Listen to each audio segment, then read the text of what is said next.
தெய்வத்தால் ஆகாதெனினும் முயற்சிதன் மெய்வருத்த கூலி தரும். கழகத்தின் பொதுச் செயலாளர் அண்ணன் ஆனந்த் அவர்களே, கழக தலைமை நிர்வாக குழு ஒருங்கிணைப்பாளர் அண்ணன் செங்கோட்டையன் அவர்களே, பொருளாளர் வெங்கட்ராமன் அவர்களே, நண்பர் நிர்மல்குமார் அவர்களே, ஸ்ரீதர் அவர்களே, மாவட்ட செயலாளர்கள் அவர்களே, சென்னை முழுவதும் இங்க வந்திருக்கக்கூடிய மாவட்ட செயலாளர், பகுதி செயலாளர்கள், வார்டு செயலாளர்கள், 2026ஆம் ஆண்டின் முதல்வர் எங்கள் தலைவர் அண்ணன் விஜய் அவர்களுக்கு எனது வணக்கத்தை தெரிவித்து,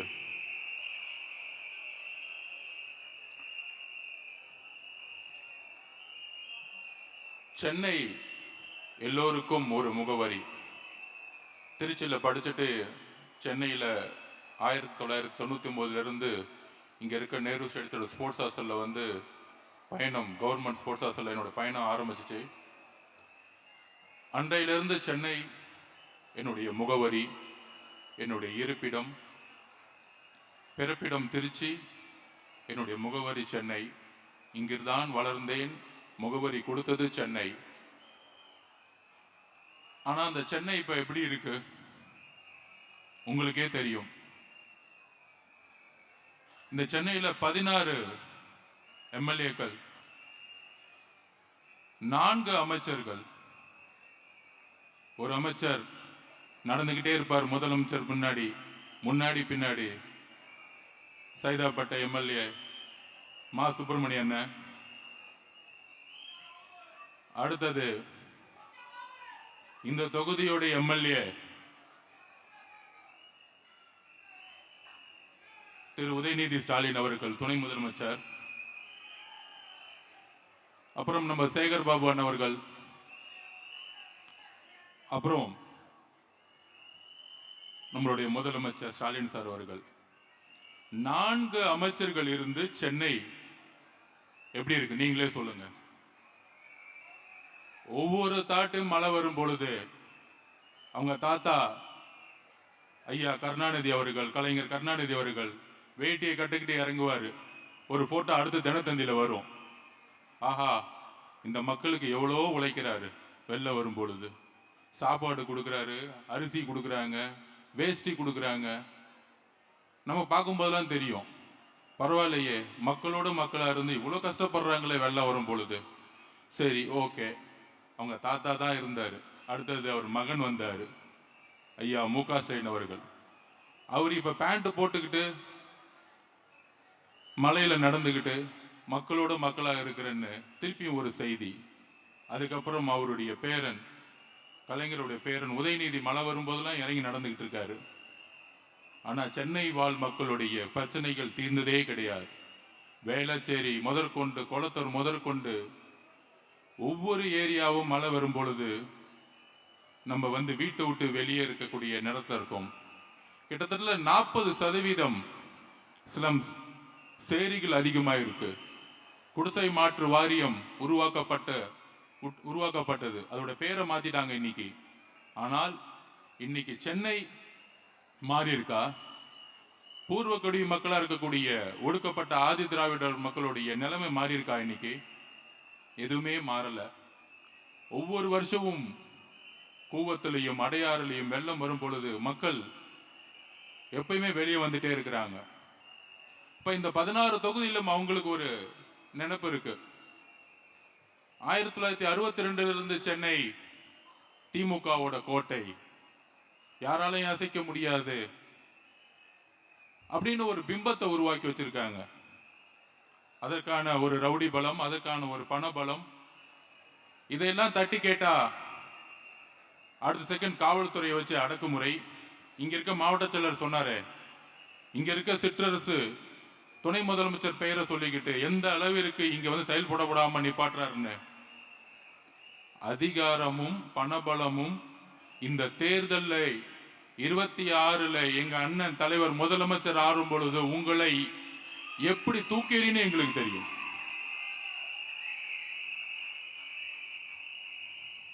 அப்ப எவ்வளவு பிரச்சனைகள் சென்னையில. ஒரு இலவச பேருந்துங்கிறாங்க, சொன்ன டைமுக்கு பஸ் வராது, நம்மளால ஒரு இடத்துல இருந்து இன்னொரு இடத்துக்கு போக முடியாது. இதுல வட சென்னை ஒரு மாதிரியும் சென்னை தென் சென்னை ஒரு மாதிரி இருக்கும், மத்திய சென்னை ஒரு மாதிரி இருக்கும். வட சென்னைக்குள்ள பெரும்பாலும் சேரிகளும் ஸ்லம்ஸ் மட்டும்தான் இருக்கும். அங்க ஒரு முன்னேற்றமும் கிடையாது. ஒரு சரியான மருத்துவமனை இருக்கா? சரியான பள்ளிக்கூடம் இருக்கா? இந்த திமுக வட சென்னை மக்களை எந்த அளவிற்கு தவறா யூஸ் பண்றாங்கன்னு உங்களுக்கு தெரியும். வட சென்னை தென் சென்னையில இருக்கக்கூடிய முன்னேற்றம் ஏன் வட சென்னையில இல்லை? அப்ப இந்த சென்னையுடைய முன்னேற்றம் ஒட்டுமொத்த நிர்வாக சீர்கேடு. ஐயா ஸ்டாலின் அவர்கள் மேயரா இருக்கும்போது சொன்னார், சிங்கப்பூரா மாத்துவேன் அப்படின்னு சொன்னார். மக்கள் நம்மளே மேயராக்குனாங்க. அடுத்து துணை முதலமைச்சர் ஆனார். இல்ல இந்த சென்னையை சிங்கப்பூரா மாக்குவேன்னு சொன்னார். அடுத்தது ஐயா ஸ்டாலின் அவர்களே, இன்னைக்கு நீங்க முதலமைச்சராகவும் ஆயிட்டீங்க. ஆனால் ஒவ்வொரு வருஷமும் மழை வரும் பொழுது கொடையை எடுத்துக்கிட்டு நீங்க மட்டும் வந்து வாக்கிங் போயிட்டு ஒரு நடிப்பை மட்டும்தான் கொடுத்துட்டு இருக்கீங்க. ஆனா சென்னை மக்களுடைய வாழ்க்கை மாறினதா வரலாறு கிடையவே கிடையாது. ஆனால் இந்த தேர்தல் சென்னை மக்களுடைய வாழ்க்கையை மாற்றும். நீங்க சொல்றீங்களே பெரிய பெரிய அமைச்சர்கள் இவங்களுக்கெல்லாம் தேர்தல் தெரியும், தேர்தல் வேலை நல்லா செய்ய தெரியும். மாண்புமிகு மாவட்ட செயலர் அவர்களே, எதை பத்தியும் கவலைப்படாதீங்க. தலைவருடைய ஒரு முகம் போதும், தலைவருடைய ஒரு முகம் போதும். அவர்கிட்ட உண்மை இருக்கு. ஒரு 2 நாள் முன்னாடி தலைவர் பேசும் பொழுது இந்த நாடே அதிர்ந்துச்சு. எப்படி அதிர்ந்துச்சு? எடுத்தவொடனே ஆரம்பிச்சாரு, ஒரு மாசமா தலைவர் மேல குற்றச்சாட்டு, அவரு பேசல, அவருக்கு அழுத்தம், அவரு கொஞ்சம் பயந்துட்டாரு, மிரட்டிட்டாங்க, அவ்வளவுதான், சிம்பிள் வராது, தேர்தலை விட்டே போயிடுவாங்க. திமுக எவ்வளோ பெரிய கீழ்த்தரமான பிரச்சாரம் இது. ஒரே ஒரு விஷயத்தை புரிஞ்சுக்கணும், திமுக நம்மளை மட்டும் பார்த்துதான் பயப்படுது. இந்நேரம் 38 டிஸ்ட்ரிக்ட்ல 32 டிஸ்ட்ரிக்ட் தலைவருடைய சுற்றுப்பயணப்படி முடிஞ்சிருக்கணும். ஆனா ஏன் முடியல? தலைவர் எந்த மாவட்டத்துக்கும் போகக்கூடாத ஒரு சூழ்ச்சியை திமுக கரூர்ல உருவாக்குச்சு. அதுதான் திமுகவுடைய சூழ்ச்சி. கரூர் எதனால் ஏற்படுத்தப்பட்டது? திமுகவுடைய முழுக்க முழுக்க சூழ்ச்சி. திருச்சி அரியலூர்ல ஆரம்பிச்சு நாகப்பட்டினம் போய் அப்படியே நாமக்கல்ல வந்து கரூர்ல முடிக்கும் பொழுது திருவாரூருடைய தலைவருடைய கூட்டம் இருக்கே, அன்னைக்குதான் நானே நம்பினேன். கலைஞர் பிறந்த ஊர். கிட்டத்தட்ட எலெக்ஷன்ல நின்னாங்கன்னா 50% ஓட்டு வாங்குவாங்க யார் எம்எல்ஏ நின்னாலும். ஆனால் அந்த மாவட்டத்துல 3 மணி நேரம் ஆச்சு 3 கிலோமீட்டர் கிராஸ் பண்றதுக்கு தலைவர். அதுதான் திருவாரூர் மக்களுடைய அரவணைப்பு. அப்படி ஒவ்வொரு மாவட்டமும் தலைவர் விஜய் அவர்களை அரவணைச்சு. அப்ப இந்த பிரச்சாரம் தொடர்ந்தா என்ன ஆகும்? 32 மாவட்டத்தை நேரம் முடிச்சிருந்தா என்ன ஆகும்? போடு, பிரச்சனையை உருவாக்கு. அதை யாரு ஏற்படுத்தணும்? செந்தில் பாலாஜியை கூப்பிடு, ரவுடியை கூப்பிடு, உருவாக்கு. 3 பேர் சேர்ந்த கூட்டணி. நைட்டே தெரிஞ்சிச்சு பாருங்க. செந்தில் பாலாஜி வேலையை செஞ்ச உடனே மகேஷ் பொய்யாமொழி ஓடி வந்தாரு. மகேஷ் பொய்யாமொழி ஓடி வந்த உடனே காலையில உதயநிதி வந்துட்டாரு.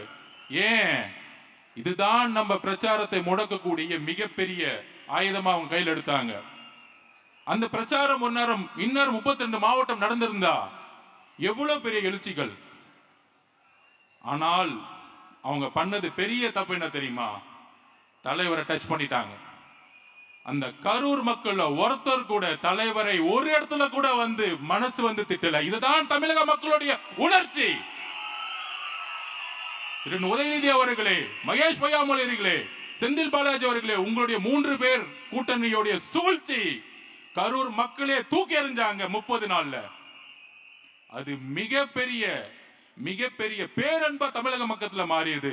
இந்த திமுக இந்த மாதிரி ஒரு படுபாவித்தனத்தை செஞ்சிருச்சு. பெண்கள் மக்கத்துல மிகப்பெரிய எழுச்சி, ஒரு அன்பு, ஒரு ஆதரவு எங்கிருந்து உருவாச்சுன்னா கரூர்ல இருந்து உருவாச்சு. உங்க சூழ்ச்சியை தூக்கி எறியலாம். ஐயோ அவங்க சூழ்ச்சி பண்ணிருப்பாங்களா அப்படின்னு சில பேர் கேட்பாட்டாங்க. இந்த கரூர் முடிஞ்ச உடனே எஸ்ஓபின்னு ஒண்ணு போட்டிருப்பாங்க, ஒரு சட்டம் போட்டிருப்பாங்க. அந்த சட்டம் பிரிட்டிஷ் கவர்மெண்ட்ல கூட கிடையாது. இந்த சட்டம் என்னத்துமா சொல்லுது?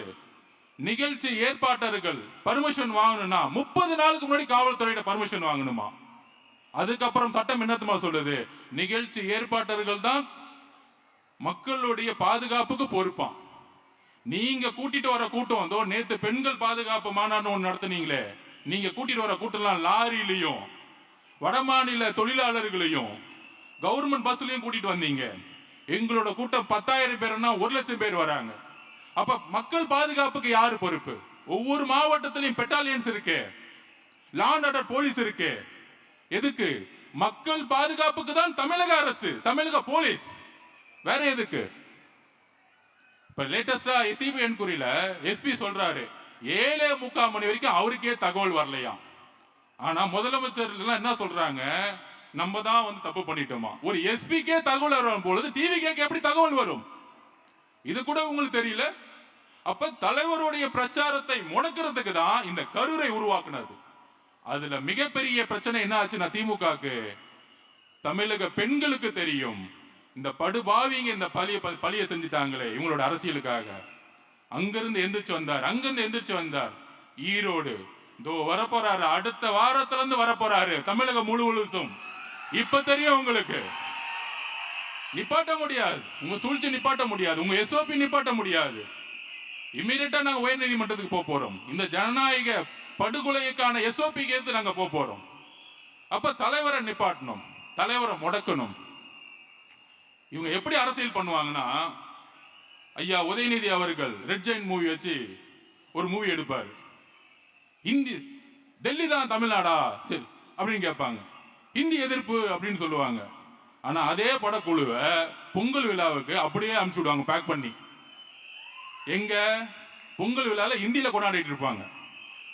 அங்க போய் படக்குழு, அந்த படக்குழு உதயநிதி அவர்கள் தெரியாம போகுமா? ரெட்ஜ நிறுவனத்தோட தெரியாம போகுமா? அப்ப எந்த விதத்துல சிறுபான்மை மக்களுக்கு இவங்க எந்த அளவுக்கு போய் சொல்றாங்க? இவங்க படம் மட்டும் ரிலீஸ் ஆயிடுமா, ஆனா இவங்க பிஜேபி ஏத்து நிப்பாங்களாம். நாங்க கோர்ட்ல முட்டி மோதிட்டு இருக்கணுமா, ஆனா நம்ம பி டீமா. இந்த அரசியல் புரிஞ்சுக்கிட்டீங்களா? நீங்க புரிஞ்சுக்கணும், பகுதி செயலாளர்கள் புரிஞ்சுக்கணும், பெண்கள் புரிஞ்சுக்கணும்.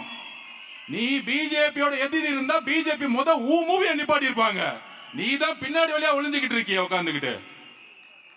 இந்த நடிப்பு தெரியாதா? இஸ்லாமிய தோழர்களே, கிறிஸ்துவ தோழர்களே,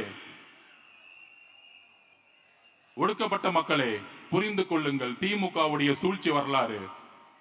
பெண்களுக்கு 1000 ரூபாய் கொடுக்கிறோம், இலவசம் கொடுக்கிறோம். ஒரு கோட்டர் இப்பதான் கேட்டேன், எவ்வளவு விலைன்னு கேட்டேன். அதுல 4 மாவட்ட செயலர்களுக்கு எவ்வளவுன்னு தெரியல. நான் கேட்ட உடனே இப்பதான் நம்ம பசங்க கேட்டு வந்தேன். வந்த உடனே சொன்னாங்க, அண்ணே ஒரு கோட்டர் 160 ரூபாண்ணே அப்படின்னு. யோசிச்சு பாருங்க, சென்னை முழுதும் கஞ்சாவுடைய சேல்ஸ் தெருவுக்கு இருக்கு. 4 அமைச்சர்கள் இருக்காங்க, முதலமைச்சர் முதல் கொண்டு. அதுல முதலமைச்சர் ரிவ்யூ மீட்டிங் போட்டு சொல்றாரு, இல்ல மத்திய அரசு ஒன்றிய அரசு பிஜேபியோட துணை வேணும். அது வந்து கடல் வழியா வருதான். அந்த கடல் யார் கண்ட்ரோல் இருக்குன்னா ஒன்றிய அரசு கண்ட்ரோல் இருக்கான். ஐயா முதலமைச்சர் ஸ்டாலின் அவர்களே, கடல் வழியா வரட்டும், ரோடு வழியா தானே சேல்ஸ் பண்ணிட்டு இருக்காங்க. ரோடு உன் கண்ட்ரோல தான் இருக்கு. உன் டிஜிபி என்ன பண்ணிட்டு இருக்காரு, கமிஷனர் என்ன பண்ணிட்டு இருக்காரு, இன்ஸ்பெக்டர் என்ன பண்ணிட்டு இருக்காரு, உன் கவுன்சிலர் என்ன பண்ணிட்டு இருக்காரு, மாவட்ட செயலர் என்ன பண்ணிட்டு இருக்காரு, எம்எல்ஏ என்ன பண்ணிட்டு இருக்காரு? ஒண்ணும் பண்ணல. கேட்டா வந்து ஒரு மீட்டிங் போட்டு கஞ்சா சேல்ஸ் இல்லன்னு இங்க இருக்க மாசு சொல்லிட்டு இருக்காரு. இதுக்கு ஒரு அமைச்சர், அதுல வேற வந்து உட்கார்ந்து ஹெல்த் டிபார்ட்மெண்ட். எதுக்கு நீங்க வந்து ஹெல்த் டிபார்ட்மெண்ட் வச்சிருக்கீங்க? கஞ்சாவே தமிழ்நாட்டுல இல்லையா? வாயில தான் வந்து இதுக்கு மேல பேசுனீங்க. நான் சொல்லிட்டேன், இன்னும் வாயில கெட்ட வார்த்தை மட்டும் தான் எனக்கு வரல. என்ன ஒரு அநியாயம்! 15 வயசு பையன், 16 வயசு பையன் கஞ்சாவை ஸ்கூல்ல வந்து சேல்ஸ் பண்ணி சாப்பிட்டுட்டு இருக்காங்க. ஒவ்வொரு தாயும் மரண வாக்குமூலத்துல ஒவ்வொரு நாள் நின்று இருக்காங்க. 60,000 கோடி ரூபாய் நீங்க சேல்ஸ் இன்க்ரீஸ் பண்ணிட்டீங்க. 160 ரூபாய் 30 நாள் குடிச்சா 4,500 4,800 5,000 ரூபாய் புடிங்கிட்டு இருக்கீங்க. டாஸ்மாக் மூலியமா 1000 ரூபாய் கொடுத்துட்டு 5,000 ரூபாய் புடுங்கிறத தமிழக பெண்களுடைய பாதுகாப்பா? நான் கேட்கிறேன். முதலமைச்சர் அவர்களே, ஒரு கோட்டை 160 ரூபாய்க்கு வித்து 30 நாள் குடிச்சு 5,000 ரூபாய் புடிங்கிட்டு இருக்கீங்களே, இதுதான் தாய்மார்களுக்கான பெண்களுக்கான பாதுகாப்பா? ஒவ்வொரு ஆணும் குடிச்சிட்டு ஒவ்வொரு நாளும் டொமஸ்டிக் வயலன்ஸ், வீட்டுல பெண்ணை போட்டு அடிக்கிறாங்க. ஒவ்வொரு நாளும் செக்சுவல் ஹராஸ்மெண்ட் நடந்துட்டு இருக்கு. அப்ப இந்த குடியோட பிரச்சனை என்னன்னு விவாதிச்சிருக்கீங்களா? உங்க அமைச்சரவை போட்டு விவாதிச்சிருக்கீங்களா? என்னைக்கு வச்சிருக்கீங்க? நிர்வாக மாற்றம் ஏன் வேணும் தெரியுமா? இதுக்குதான் வேணும். 60,000 கோடி டாஸ்மாக் சேல்ஸ் கம்மி பண்ணணும், கஞ்சாவை தூக்கி எறியணும். எங்க தலைவர் இதை செய்வார். இதுவரைக்கும் காவல்துறை திமுக காவல்துறையா இருக்கு, அதிமுக காவல்துறையா இருக்கு. முதல் முறையா எங்க தலைவர் முதலமைச்சராக இருக்கும் பொழுது தமிழக மக்களுடைய காவல்துறையா மாற்றுவார். எழுதி வச்சுக்கோங்க, எழுதி வைத்துக் கொள்ளுங்கள். காவல்துறை நேர்மையான காவல்துறையாக மாறும். அந்த காவல்துறை கஞ்சாவை ஒழிக்கும், அந்த காவல்துறை டாஸ்மார்க்கை ஒழிக்கும். எல்லா மக்களுக்கும், முக்கியமாக பெண்களுக்கான பாதுகாப்பை கொடுக்கும். ஒரு நாளைக்கு கோட்டரை சேல்ஸ் பண்ணிட்டு முதலமைச்சர்களை தவற நினைக்காதீங்க. இன்றையிலிருந்து நீங்கள் கோட்டர் முதலமைச்சர் தான் உங்களை கூப்பிடணும். உங்க பேரு கோட்டர் முதலமைச்சர், 60,000 கோடி ரூபாய் வித்த முதலமைச்சர்.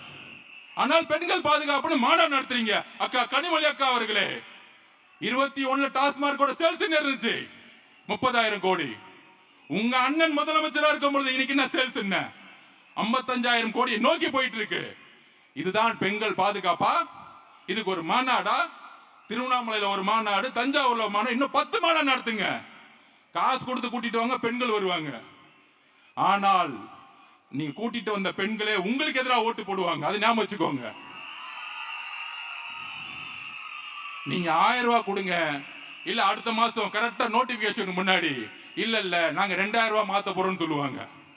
எவ்வளவு வேணா மாத்தட்டும், நம்ம அண்ணன் வந்து அதுக்கு மேலுமே கொடுப்பாரு உங்களுக்கு. அதை பத்தி பிரச்சனையே கிடையாது. அதுக்கப்புறம் என்ன பண்ணுவாங்க?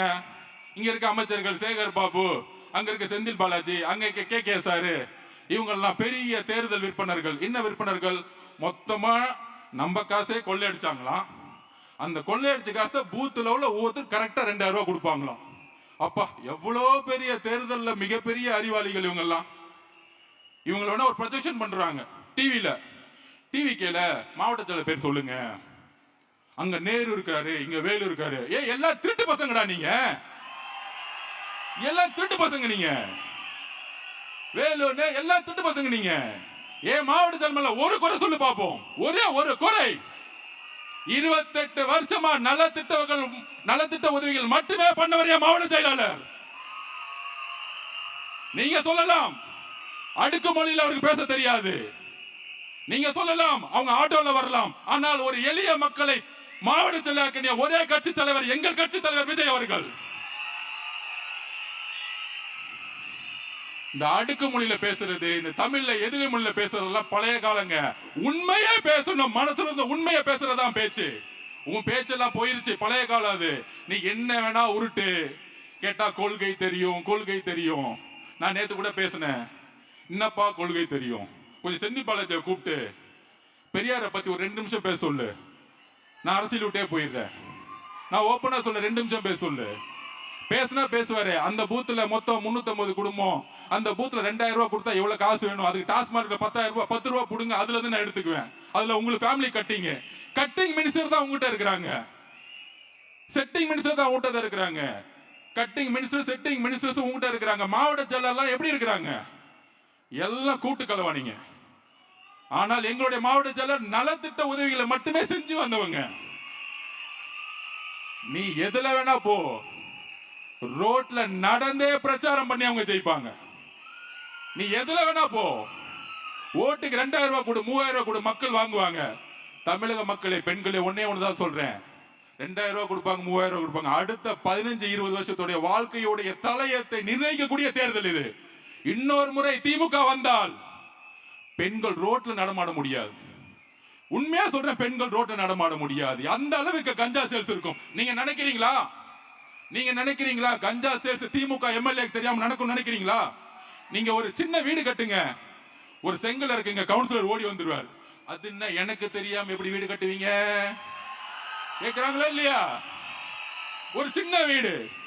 திமுக கவுன்சிலர் பத்தி நான் சொல்றேன், எனக்கு தெரியும் அந்த கட்சியை பத்தி. எம்ஜிஆருக்கு அப்புறம் எனக்கு மட்டும் தான் தெரியும்.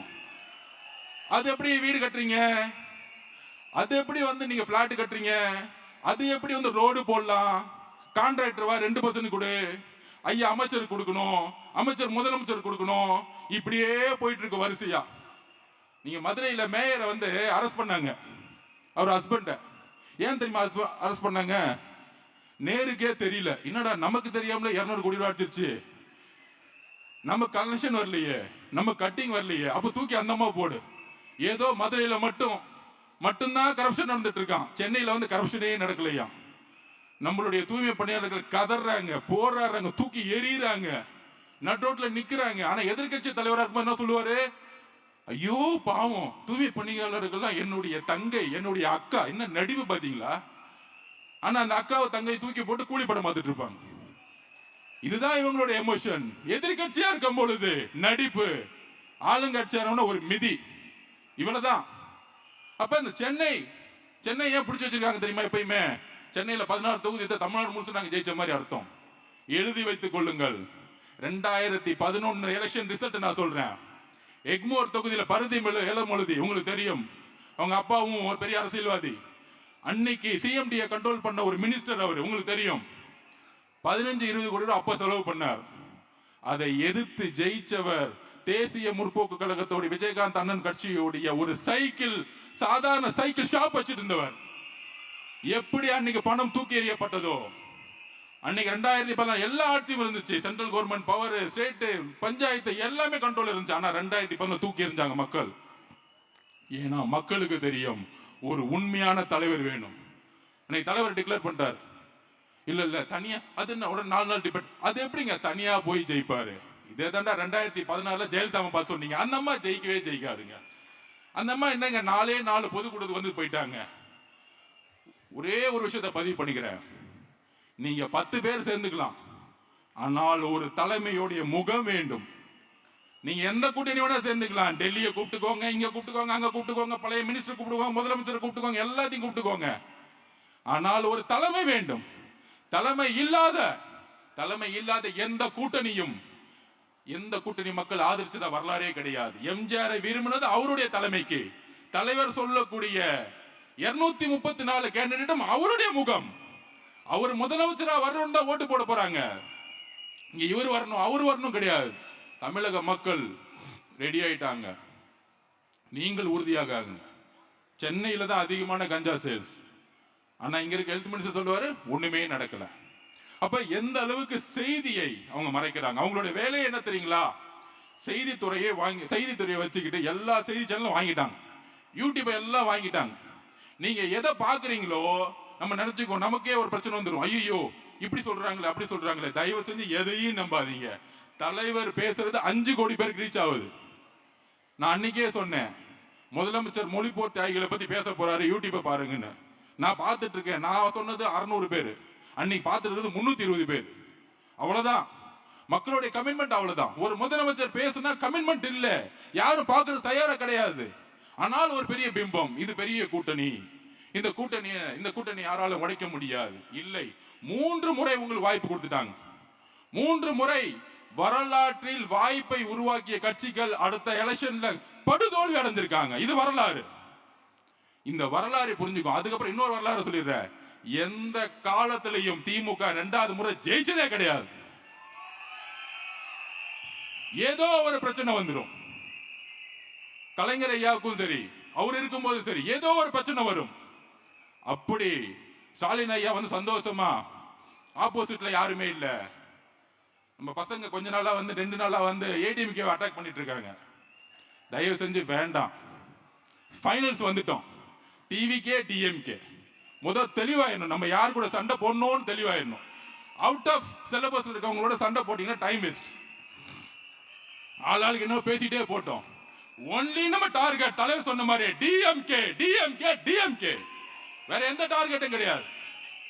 நம்ம சும்மா போய் நம்ம சோசியல் மீடியா வாரியா சொல்லி அவங்களுக்கு பதில் கொடுத்துட்டு இவங்க பதில் கொடுத்துட்டு அவங்க ஒரு 4 வருஷமா காணோம், எங்க இருக்காங்கன்னே தெரியல, சோசியல் மீடியால எங்க இருக்காங்கன்னே தெரியல. நம்ம பதில் கொடுத்து தேவையில்லாம எதுக்கு லைம் லைட் கொண்டு வரணும்? ஏடிஎம்கே ஆல்ரெடி காணாம போயிடுச்சு. ஏடிஎம்கே தலைமை மேலே மக்களுக்கு நம்பிக்கை இல்லாத பொழுது அந்த தலைமை உருவாக்கக்கூடிய 10 பேரை நம்ம நம்பி நம்ம திட்டி நம்ம என்ன பண்ண போறோம்? அவ்வளவுதான் எலெக்ஷன் ஸ்ட்ராட்டஜி, அவ்வளவுதான். அவங்களுக்கு நம்ம என்ன பண்ண போறோம் சொல்லுங்க. அப்ப நம்ம சோசியல் மீடியா வாரியர்ஸ் தோழர்கள் ஒண்ணு சொல்றேன், ஃபோக்கஸ் டிஎம்கே. அவன் நம்ம 2 பேர் சண்டை போட்டுட்டு ஜாலியா உட்கார்ந்துட்டு இருக்கான். கிடையாது, நம்மளுடைய ஃபோக்கஸ் டிஎம்கே. அவங்களுடைய தவறு ஒவ்வொரு தறியிலும் இன்னைக்கு கஞ்சா சேல்ஸ் யார் எந்த ஆட்சியில் நடக்குது? இந்த ஆட்சியில் நடக்குது. எந்த ஆட்சியில் ஊழல் நடந்துகிட்டு இருக்கு? இந்த ஆட்சியில் நடந்து. 2026 திமுகவை தூக்கி எறியக்கூடிய நாள். நமக்கு தனிப்பட்ட முறையில் யாரு மேலேயும் பகை கிடையாது. இந்த நிர்வாகத்தை தூக்கி எறியணும், ஒரு நல்ல ஆட்சியை உருவாக்கணும். தலைவர் அவர்கள் ஒட்டுமொத்த நிர்வாகத்தை எப்படி காமராஜர் நேர்மையாக உருவாக்கினாரோ, எப்படி அண்ணா ஒரு கொள்கை ரீதியான ஆட்சியை உருவாக்கினாரோ, அதற்கப்புறம் நம்ம தலைவர் அதை உருவாக்குவார் என்கிறதை நம்ம நம்புவோம், உறுதியா நம்புவோம். அதுக்குள்ள எவ்வளவோ பிரச்சனைகள் வரும், நீங்க நம்பாதீங்க. காமராஜரையே சுவிஸ் பேங்க்ல அக்கௌண்ட் வச்சிருக்கேன்னு சொன்னவங்க பாவம் 2 வேட்டி வச்சிருந்தார். அப்ப நீ யோசிச்சு பாருங்க, எவ்வளவு விதத்துல நம்ம மேல பழிகள் சொல்லும், தலைவர் அட்டாக் பண்ணுவாங்க, அப்புறம் என்ன விட்டு வைக்க மாட்டாங்க. எப்பெல்லாம் ஸ்டேஜ் விட்டாருங்கன்னா அப்பெல்லாம் திட்டிட்டு இருப்பாங்க. எதுக்கும் கவலைப்பட வேண்டாம், நாம் தான் வரலாற்றை உருவாக்க போகிறோம், நாம் தான் ஜெயிக்க போறோம். தலைவர் மே மாசம் 10ஆம் தேதிக்குள்ள முதலமைச்சர் ஆவார், இதை உறுதியேற்போம். யுத்தம் என்பது நல்லது கெட்டதெல்லாம் கிடையாது, ஜெயிக்கணும் அவ்வளவுதான். யுத்தத்துக்குள்ள வந்துட்டோம், நம்ம ஜெயிச்சே ஆகணும், ஜெயிக்கிறதுக்கான வேலையை மட்டும் நம்ம செய்வோம். அப்புறம் பொதுவாகவே நான் பெரியார் அவர்களையும் புரட்சியாளர் அம்பேத்கர் அவர்களையும் 15 வயசுலயே தலைவராக பயணிச்சான். இப்போ ஒரு 2 நாளா விமர்சனம், நம்ம விமர்சனத்துக்கு பதில் சொல்லணும்ல, ஜனநாயக ரீதியா பதில் சொல்லணும்ல, நம்ம எவருக்கும் பயந்தவங்க கிடையாது. ஏன்னா இங்க நேர்மை இங்க இருக்கு. நேற்று பேசும்போது என்னோட எக்ஸ்லயே நான் சொல்லியிருப்பேன், 20 பேரு விசிகேல இன்ஃப்ளூயன்ஸ் பண்ணி தவறான தகவல் கொடுத்து, தலைவர் அண்ணன் திருமாவளவன் தகவல் கொடுத்து, விசிகே அண்ணன் அவர்கள் எங்களுடைய தலைவரையும் எங்க கட்சிக்கு எதிராகவும் ஒரு பிரச்சாரத்தை உருவாக்குறாருன்னு நான் சொன்னேன். சொல்ல வந்தது அதான். அப்ப பாதிலே கட் ஆயிருச்சு, அதை நான் எக்ஸ்லே போட்டுட்டேன். உடனே திமுக உள்ள புந்துட்டாங்க. அண்ணன் திருமாவளவர்களுக்கும் ஆதவர்ஜுனா அவர்களுக்கும் எப்படி ஒரு கழகத்தை மூட்டி உள்ளான். நான் இன்றைக்கும் உறுதியாக சொல்லுகிறேன், என்னுடைய கொள்கை ஆசான் அண்ணன் திருமாவளவன் அவர்கள், எனக்கான முகவரியை கொடுத்தது அண்ணன் திருமாவளவன் அவர்கள். என்றைக்கும் ஆதவர்ஜுனா நன்றியை மறந்தது கிடையாது, யாருக்கும் துரோகம் செஞ்சது கிடையாது. இதை நான் பதிவு பண்ணுகிறேன். அதே மாதிரி மார்க்சிஸ்ட் கம்யூனிஸ்ட் கட்சியுடைய தோழர் சண்முகம் அண்ணன், அதே மாதிரி KP பாலகிருஷ்ணன் அவர்கள் தங்களுடைய வாழ்க்கையை இந்த சமூகத்திற்காக அர்ப்பணித்தவர்கள். இவங்களுக்கும் நமக்கும் எந்த விதமான வேறுபாடும் கிடையாது. கொள்கை அளவில் அரசியல் வேறுபாடு இருக்கலாம். கிட்டத்தட்ட 2 வருஷம் அண்ணன் திருமாவளவனுடைய பயணம், அவர்கிட்ட நிறைய கத்துக்கிட்டு இருக்கேன். ஆனால் அரசியல் வேறுபாடு இருக்கு. என்ன அரசியல் வேறுபாடு? இன்றைக்கு என்ன பிரச்சனை? டிவி கேக்கும் பிசி கேக்கும் என்ன பிரச்சனை? அரசியல் ரீதியாக ஒன்றும் கிடையாது. ஆனால் 4.5 வருடம் அண்ணன் திருமாவளவர்களுக்கான மரியாதை என்ன? இந்த ஆட்சியில் என்ன வாரியங்கள் கொடுக்கப்பட்டது விசிகேக்கு? அதற்கப்புறம் வேங்கவேல் பிரச்சனை ஆகட்டும், வடகாடு பிரச்சனை ஆகட்டும், மதுரையில் கொடிகம்பம் ஏற்றும் போது அரசு பண்ணதாகட்டும், என்ன மரியாதை கொடுக்கப்பட்டது? அது ஒரு உணர்வுள்ள மாணவராக நான் கேட்கிறேன். அவ்வளவுதான் வித்தியாசம். சோ அதனால திமுகவுடைய இந்த சூழ்ச்சிகளுக்கெல்லாம் நாங்க கரெக்டா விட கொடுத்துட்டு போயிட்டே இருப்போம். அண்ணன் திருமாவளவன் அவர்களுடைய என்னுடைய மனசு அவருக்கு தெரியும், அவருடைய மனசு எனக்கு தெரியும். எங்க 2 பேத்துக்குள்ள எந்த காலத்திலும் பிளவு வருவதற்கு வாய்ப்பு வரதே இல்லை. ஏனென்றால் அவர் எனக்கு ஆசான், நான் அவருக்கு மாணவன். இதை எப்பொழுதும் நான் உணர்ந்து கொண்டிருக்கிறேன். அதை நான் பதிவு செய்ய விரும்புகிறேன். சோ நம்ம யுத்தத்துக்கு ரெடியாவோம். தலைவர் அவர்கள், நான் திருப்பியும் சொல்றேன், எப்படி NTR கட்சி ஆரம்பிச்சு இந்த வேட்பாளர் யாரு, அந்த வேட்பாளர் யாரெல்லாம் மக்கள் கேட்கல, ஜெயிக்க வச்சுட்டு போயிட்டே இருந்தாங்க.